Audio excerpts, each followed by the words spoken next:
राजस्थान की वीर प्रसूता माटी, जहां की कण कण में शौर्य और भक्ति की गाथाएं रची बसी हैं। इसी मरुधरा पर एक ऐसी दिव्य शक्ति ने जन्म लिया जिसने ममता, सतीत्व और चमत्कार से इतिहास लिख दिया। वो महाशक्ति जिन्हें आज दुनिया जसोल रीधणियाणी, मां स्वरूप कंवर और माता रानी भटियाणी के नाम से पूजती है। आखिर कैसे एक राजकुमारी बनी पूरे पश्चिम भारत की आस्था का केंद्र? क्या था वो श्राप और क्या था वो चमत्कार? आइए जानते हैं माता रानी भटियाणी की संपूर्ण और प्रामाणिक कथा। कथा शुरू होती है जैसलमेर के पास स्थित जोगीदास गांव से, जिसे ठाकुर जोगीदास जी ने बसाया था। ठाकुर साहब न्यायप्रिय और धर्मपरायण शासक थे, लेकिन उनके जीवन में एक बड़ा अभाव था। उनकी कोई संतान नहीं थी। वंश की चिंता में उन्होंने अपनी कुलदेवी की शरण ली और कठोर तपस्या की। उनकी भक्ति से प्रसन्न होकर कुलदेवी ने साक्षात प्रकट होकर वरदान दिया, हे जादम, मैं स्वयं कन्या रूप में तुम्हारे घर जन्म लूंगी।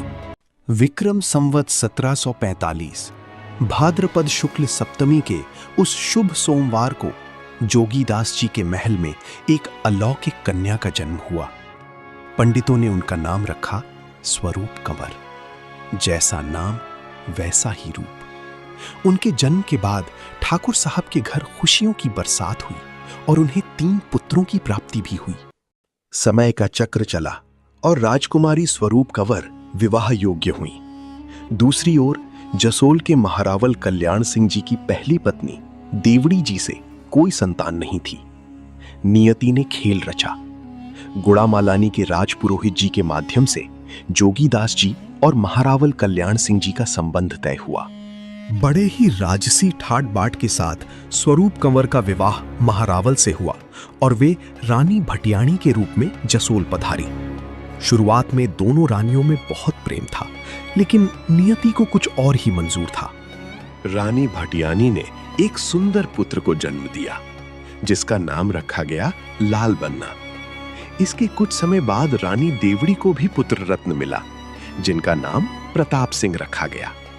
पूरा महल खुश था, लेकिन एक कुटिल दासी ने रानी देवड़ी के मन में ईर्ष्या का जहर घोल दिया। उसने भड़काया कि भटियाणी का पुत्र बड़ा है, इसलिए वही राजा बनेगा और देवड़ी का पुत्र उसका सेवक बनकर रह जाएगा। यही ईर्ष्या एक भयानक अपराध में बदल गई। एक दिन जब माता भटियाणी बाग में उत्सव के लिए गई थी, पीछे से रानी देवड़ी ने मासूम लाल बन्ना के दूध में विष मिला दिया। नन्हे लाल बन्ना ने तड़पते हुए अपने प्राण त्याग दिए। जब माता भटियाणी को इस अनिष्ट का आभास हुआ, वे नंगे पांव महल दौड़ी। अपने मृत पुत्र को देख उनका कलेजा फट गया। इतिहास गवाह है, माता अपने पुत्र के शव को गोद में लेकर शमशान की ओर बढ़ी। कहते हैं उनके चरण जमीन को नहीं छू रहे थे, वे हवा में चल रही थीं। शमशान पहुंचते ही उनके तपोबल से बिना किसी बाहरी अग्नि के स्वयं चिता प्रज्वलित हो उठी। माता भटियाणी अपने पुत्र के साथ सती हो गई। माता के जाने के बाद भी उनके चमत्कार रुके नहीं। उनके अनन्य भक्त रामा मिरासी को माता ने साक्षात दर्शन दिए और उसे स्वर्ण मोहरें दान में दी। जब महारावल को इस पर विश्वास नहीं हुआ तो उन्होंने परीक्षा ली। एक सूखी खेजड़ी की लकड़ी शमशान में गाड़ी गई। शर्त थी कि अगर ये रातों रात हरी हो गई तो माता की शक्ति को सत्य माना जाएगा। अगली सुबह जो दृश्य था, उसने सबकी आंखें खोल दी। वो सूखी लकड़ी पत्तों से लदी हुई हरी भरी थी। महारावल ने अपनी भूल स्वीकार की और उसी स्थान पर माता का भव्य मंदिर बनवाया, जो आज जसोल धाम के नाम से विश्व प्रसिद्ध है। भक्त अक्सर पूछते हैं कि माता रानी भटियाणी किसका अवतार है। सनातन परंपरा और लोक कथाओं के अनुसार राजस्थान की 7 बायोसा यानी 7 बहनें साक्षात आदि शक्ति मां हिंगलाज का अवतार हैं।